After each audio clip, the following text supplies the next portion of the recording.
has turned on the seatbelt light. Please take your seat and fasten your seatbelts. Thank you. Doc2Help uses themes to design the skin that surrounds your content and online output.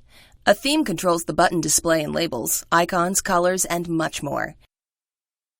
Some predefined themes are included for each online target, and it's easy to create a custom theme to meet your needs and preferences. You can choose a specific theme for a target in the Help Targets dialog. You can also select it from a theme drop-down on the home ribbon. As an example, let's look at NetHelp, the most popular online output type in Doc2Help. With a NetHelp target selected in the home ribbon, you can click the theme drop-down and choose one of 3 factory themes: accordion, responsive, or tabs. You might want to rebuild your output with each of these 3 factory themes to see which design you like best. The responsive theme is particularly attractive because it adjusts automatically based on the size of your user's device. You can't edit any of the factory themes, however, you can create a new theme based on one of the factory themes and make all kinds of changes to it. In this example, we'll select Add New Theme, give it a name, and base its design on the responsive factory theme. The Theme Designer opens. This designer is one way to make changes to your theme. You can click the Preview tab to navigate to different parts of the design. Then, when you land on a particular area you want to change, you can switch back to Design and make your edits on the right side of the designer. Depending on where you click on the left side of the designer, different settings become available on the right side. You can also click the drop-down at the top of the right side to select a specific group of settings. For example, you might select Accessibility and change the text used by screen readers. Or you might select Buttons and select different icons for the theme. The settings for the responsive theme are all explained in this topic in the online help. Here's another way to make changes to your custom theme. You can click this button at the top of the designer. This opens a dialog which lets you add a new style sheet from Theme Roller. Click the link in the dialog. This opens the Theme Roller website. From here you can make all kinds of changes, such as changing the colors to match your company colors.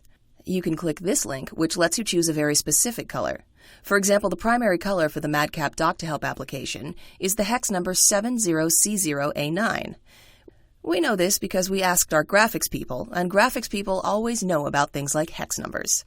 To locate a graphics person in your company, just look for an individual working in front of a whole bunch of computer monitors that are larger than the ones you'd find in an average professional football stadium. We can enter our hex number right here in this field, after the hashtag.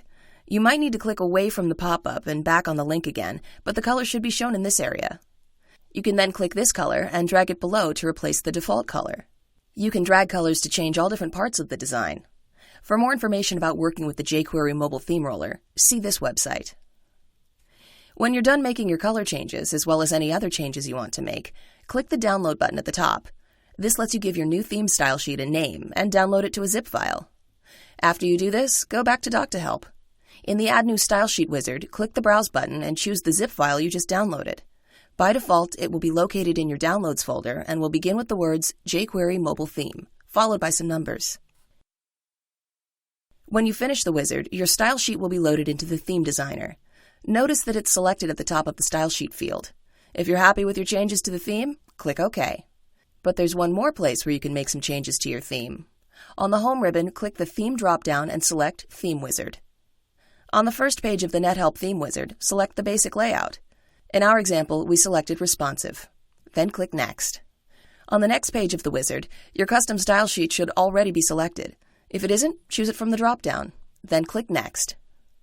On the next page of the wizard, you can either select an existing theme or create a new one. In this example, we'll just select the custom theme we already created. Then click Next.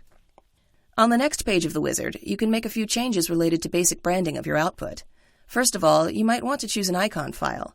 This icon will appear in places like browser tabs, address bars, and favorite lists. You can also choose a small logo, which will appear at the top of the navigation pane in your responsive layout.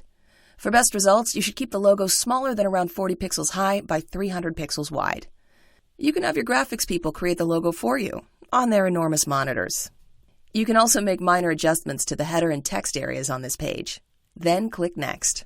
On this page of the wizard, you can easily change the title bar text, choose a different language to display the theme text, and make the theme accessible in case you need to comply with Section 508.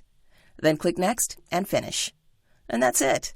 You can generate your output to see how it all looks, and if you need to make any changes, you can always go back and edit your theme.